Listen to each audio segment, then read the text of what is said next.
Good morning, this is Jane with Scraptascyarns, and today I am bringing you a Knitcrate opening.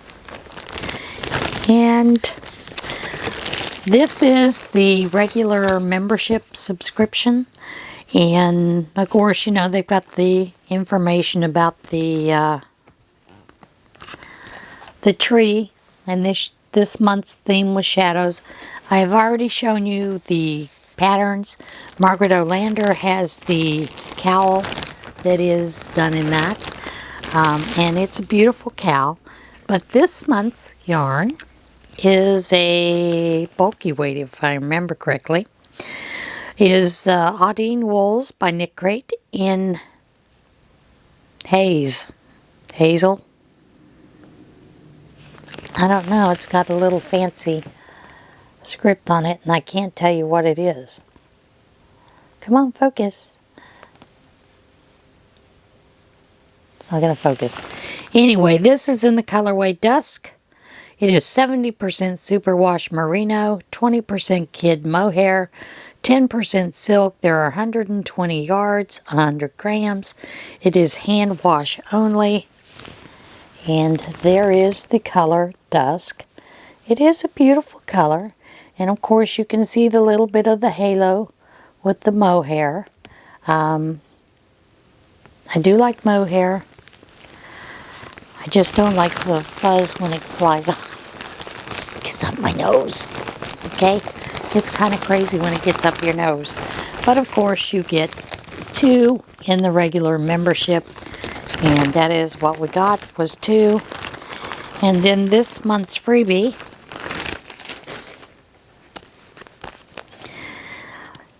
is labels. And they are cute little labels. And they're sew-in labels. It says you get 2 of each design. And yes, you do. But let's see. I'm just going to pull them out. This is one of the labels.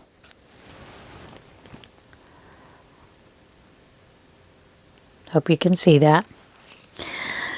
Says, this took forever to make, don't ruin it. The next one is hand stitched with love and lots of yarn. It's a cute little label. And then the next one is 100% handmade and non-regiftable. That is a cute little label. Non-regiftable. Of course, normally what I do is I make scarves for people. Hats. So yeah, they could regift them if they wanted to. I use the good stuff, just for you.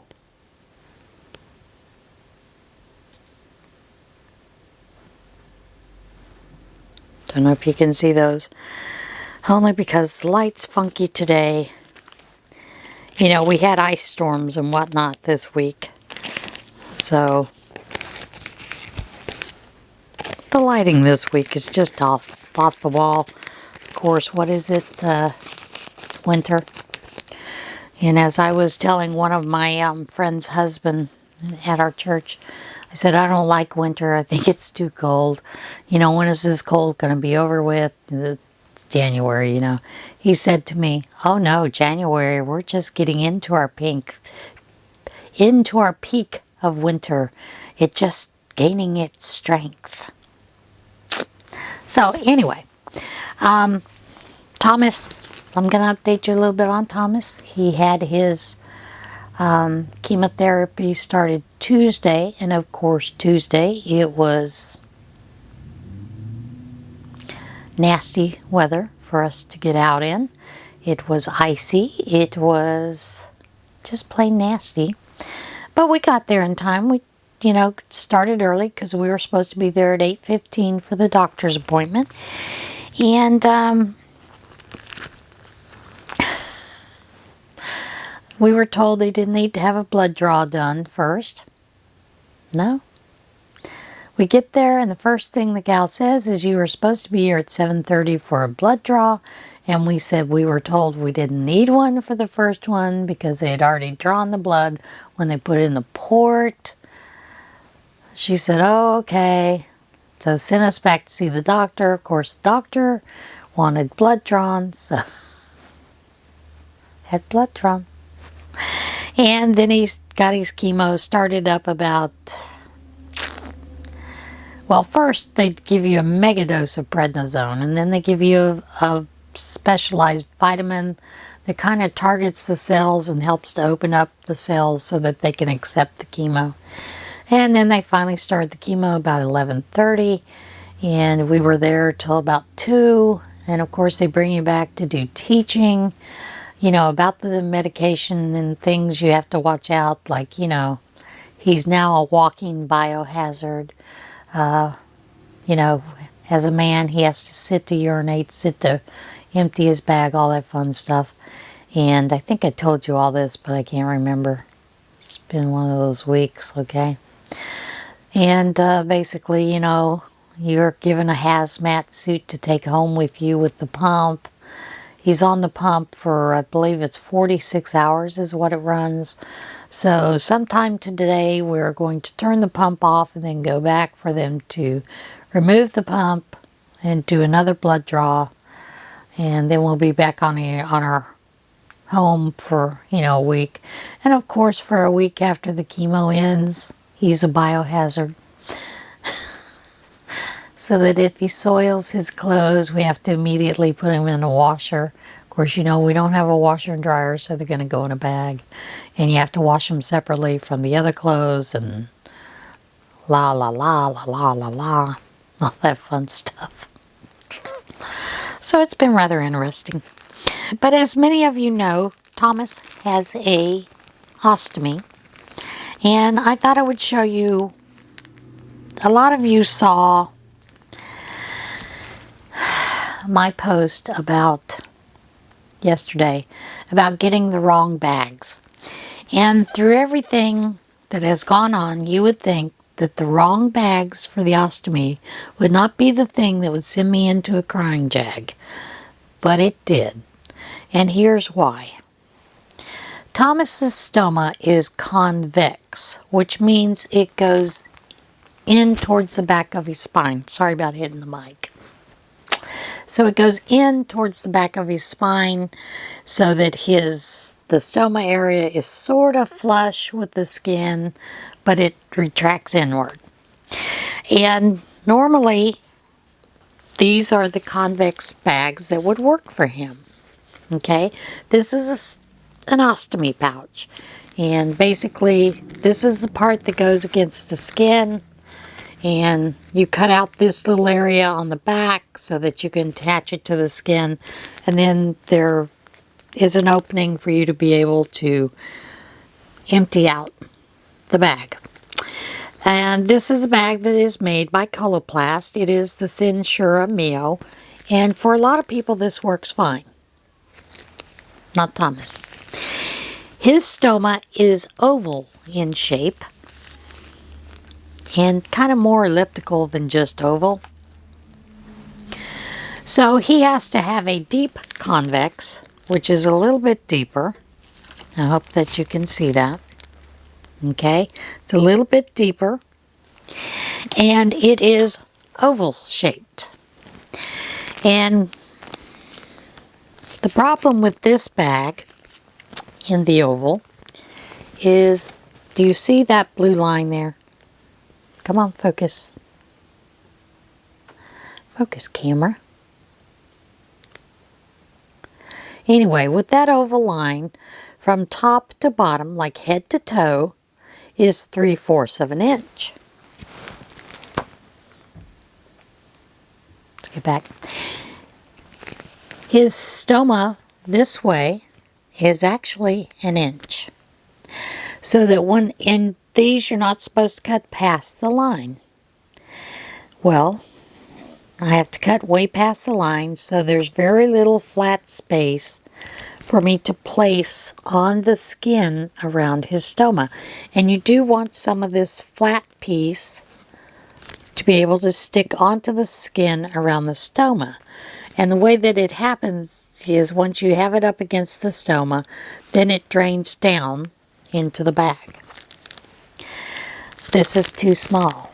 Now we do have some rings that you can form around it. We have paste that we're using. But if you don't have enough of this lip, it's not going to stay around the stoma. It'll go into the stoma, and you don't want that to happen. So this kind of sent me into a crying jag, and here's part of the reason why. These bags, if we were to order them today, starting next Monday, they may or may not make them. They are made to order. But if they don't make them, start making them like next Monday, if we were to order some today, then they would do them the following Monday. It takes 3 weeks, about 3 weeks, just under 3 weeks to get 10 bags. Now you are changing bags twice a week. So as soon as we get the correct bag, then we primarily a week later need to order the second set. And of course insurance companies are in this, and you know how that goes. So it just gets crazy is what it gets. And yesterday I just lost it over a bag. So yeah, those are some of the things that you deal with when you have an ostomy, especially if it is a different type and you have to use a specialized bag.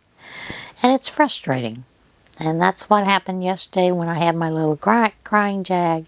Went off crazy, you know. I thought, this is ridiculous. You would think everything else that has happened would send me into a crying jag. But no, it was an ostomy bag. So that it just plays into the amount of stresses you get, those kind of things. And not only on top of that, apparently I volunteered to help the social workers start a caregivers group. I don't know how that happened. They had just came out and said they were wanting to start a caregivers group, you know, that kind of thing. And I swore they said, would you like to be included in that group? I said, sure. Then they come out and the guy tells me he'll send me an email about how we can get it started and whether we'll do it by Zoom or maybe, you know, take off a conference room there. And I kind of looked at him and I said, did I volunteer to help start it? I thought I was just volunteering to be a part of it. And I basically told him, I have a lot on my plate right now. You know, we've just taken over a lot of the duties for the prayer shawl, so this frees up Pastor Susan to do other things. And so she doesn't have to concentrate so deeply on the prayer shawl group. It allows the two of us that are working, the two accomplices, that's what I'm calling us, to be able to work and get those things done, you know, so that we just let her know what's going on, but she knows that we are handling things. So that's been, you know, it's a lot. It's a lot on the plate. But I just thought it was rather funny. He said, oh yeah, well I got you, you know. He goes, I know you're a people pleaser, so I'm sure you'll help. I said, yeah, I'll help a little bit. But I'm not helping you gather names, get people together. That's you guys' job.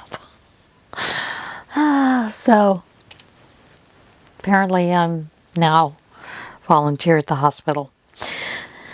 We'll see how that goes.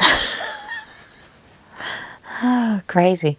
And, you know, I had just offered the services of the prayer shawl group to help with blankets, those kind of things for them. And I was telling someone about the little bags that they hand out. They hand out little goodie bags, you know, when you come in, and it's got all kinds of snacks and Kleenexes and, you know, all that kind of stuff, hand sanitizer. And then they have a cute little port pillow. And this is so that you can put the soft side against where the port is, and then your seat belt can go in here. I thought that was rather smart. They give you socks and a pen, you know, little goodies like that. So, yeah. It's been a little crazy around here lately.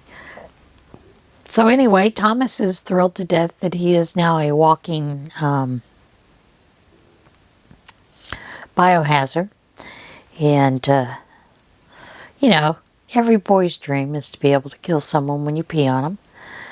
And he's been teasing about that, and I'm like, stop it. You cannot. And no, you're, you know, you're,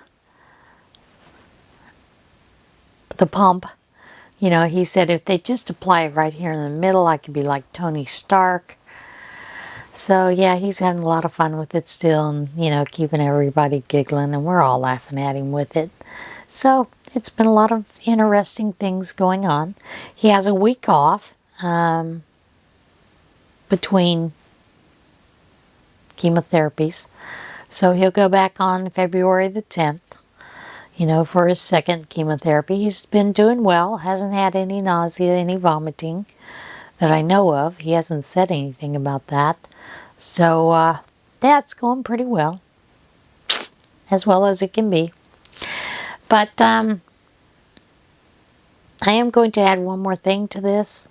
Everyone, please pray for, Alpaca My Yarn.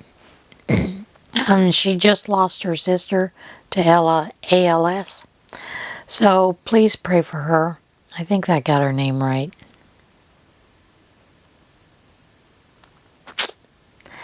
But it's hard when you lose a loved one.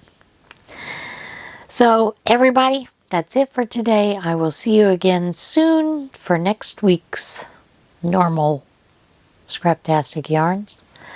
And, oh yeah, I was going to tell you something else.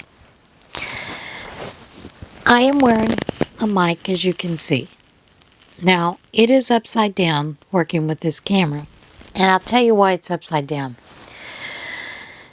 From everything that I have been told by speakers who speak on a normal basis and attach a speaker, that if you place the speaker upside down, you supposedly don't get a lot of the other ambient noises that are in the room, as well as you don't get the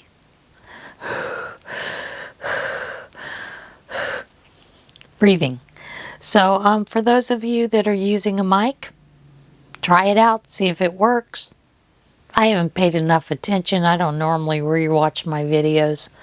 And here's why. It doesn't help on YouTube because they know that it's you.